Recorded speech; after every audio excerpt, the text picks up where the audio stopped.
regarding panel to vet and make recommendations regarding the party's deputy presidential nominee. At its inaugural meeting held on 21st April 2022 at the Kenyatta International Convention Center, the Azimio la Umoja One Kenya Coalition Council, at the request of the party's presidential candidate, His Excellency Raila Amolo Odinga, resolved to appoint a 7-member team to assist and advise the candidate regarding the nomination of the party's deputy presidential candidate. Under our constitutional democracy, the deputy president is expected to be the principal assistant of the president and is also expected to faithfully deputize for the president in the execution of the president's functions. Further, when the president is absent or is temporarily incapacitated, and during any other period that the president decides, the deputy president shall act as the president. The vetting of candidates and subsequent nomination of a candidate for this critical post is thus a matter of utmost national importance to be undertaken in the spirit of inclusivity, fostering both party and national unity, transparency, the principles of good governance, and drawing from the collective wisdom of eminent Kenyans of goodwill and experience in diverse leadership positions. In view of the foregoing, and in consultation with the Coalition Council, His Excellency, our candidate, Raila Amolo Odinga, has appointed the following panel members to assist and advise him regarding the nomination of the party's deputy presidential candidate. Number 1, Bishop Peter Njenga. Number 2, Archbishop Zacharias Okoth. 3, Senator Enoch Wambua. 4, Michael Orwa. 5, Dr. Noah Wekesa. 6, Sheikh Mohammed Khalifa. And 7, Mrs. Beatrice Askul Moe. The panel shall reach its decision through consensus and shall elect its chairperson. The panel secretary shall be Mrs. Elizabeth Mayo. In undertaking this solemn task, the panel shall be guided by the following core principles. A. Fidelity to the Constitution of Kenya, with particular emphasis on the qualification for nomination as a deputy presidential candidate. B. Eligible candidate must demonstrate in word and deed that nomination to the high office of Deputy President of the Republic of Kenya is a public trust to be exercised in a manner that 1. Demonstrates respect for the people, brings honor to the nation and dignity to the office, promotes public confidence in the integrity of the office, and demonstrates the value that nomination to the office is a responsibility to serve the people rather than the power to rule them. C. In addition, the eligible candidate must demonstrate in word and deed fidelity to the following guiding principles of leadership and integrity. 1. Personal integrity in public and private life. 2. In previous public service or private affairs, objectivity and impartiality in decision making, and in ensuring that decisions are not influenced by nepotism, favoritism, other improper motives or corrupt practices. 3. Selfless service based solely on the public interest, demonstrated by honesty in the execution of public duties, the declaration of any personal interest that may conflict with public duties, accountability to the public for decisions and actions, and discipline and commitment in service to the people. The panel is required to submit to the candidate names of the suitable candidates for his consideration on or before 10th May 2022. Signed at Nairobi this 27th day of April by Junet Mohammed, Secretary General of the Azimio la Umoja One Kenya Coalition Council.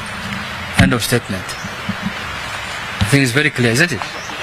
Yes. Of the four members, how did the council arrive at it?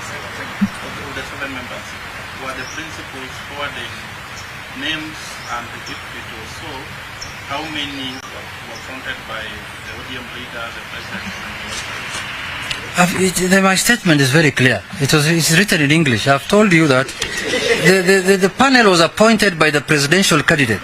It's written here. In view of the foregoing, in consultation with the Coalition Council, His Excellency Raila Amolo Odinga has appointed the following panel members. How are they going to get this request from these people? Are they going to make an advertisement so that people express interest, or how are they going to approach it? You see, I don't want to speak for the committee. Now they have been formed. They will have their sitting, and then they will come with the way they want to do it. It's their mandate now. They will develop their terms of reference, but as we have told them what we expect them to look at in terms of identifying the candidates: fidelity to the constitution, eligible must demonstrate in word and deed that nomination into the high office of all these I've read. This is what we expect them to look at when they are vetting. But how they will do it, we will leave it to the committee to decide, and the committee to come up with the modality they want to use and the methodology they want to use in identifying the right person to be the running mate of His Excellency Raila Amolo Odinga. Yes. We have a leading key council member who has opened the cabinet and said he is not considered as we would lose. No, they are openly. Somebody can campaign. This is an open position, but the council and the presidential candidate has formed this team to look into that. You know, what I've learned from this process, there are many candidates. Some of them looks like they are sponsored by the media. They look like they are deputy presidents for the media. So let everyone show his interest, and then we shall know who was serious and who was the media candidate from this committee. They will tell us. Yeah. The Wiper leader said that if he's not appointed the deputy president, then Raila will lose.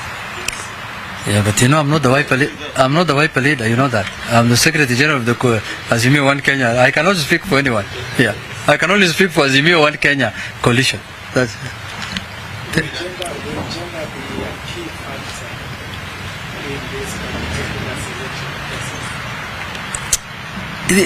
this thing is open to everyone. It's open to men, women, people with disability, youth, bishops, sheikhs, cooks, politicians, all kind of Kenyans. It's open for them to. Anyone can be a deputy presidential candidate. So let us not anticipate debate. Let's leave the committee to do their work. Let's see what they come out with.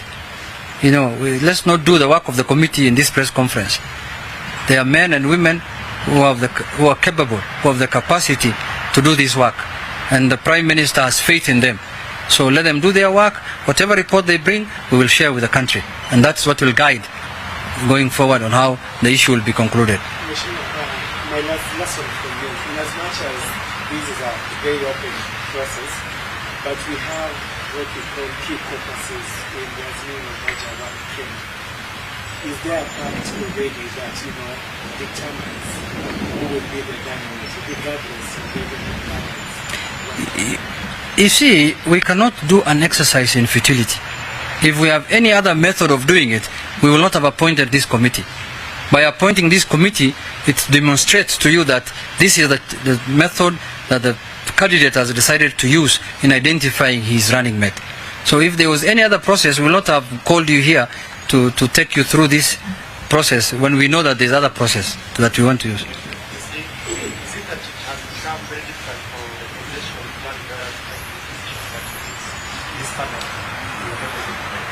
Not at all. This is the international best practice, and we are borrowing from other democracies that have matured. Look at the way the deputy president of the United States of America is selected. It's through this kind of process. A committee is formed that looks at it. We don't want this. The candidate does not want to do, a decision which is solely, looks dictatorial. He wants to give other Kenyans an opinion to contribute. This is one of the best practices in the world. This is how Kamala Harris was nominated. This is how, what is his name, the president now, Biden, was nominated when he was the running mate for Barack Obama. This is one of the best world practices in identifying a deputy presidential candidate. Thank you very much, and have a good day. We will call you again if we have another information to give you.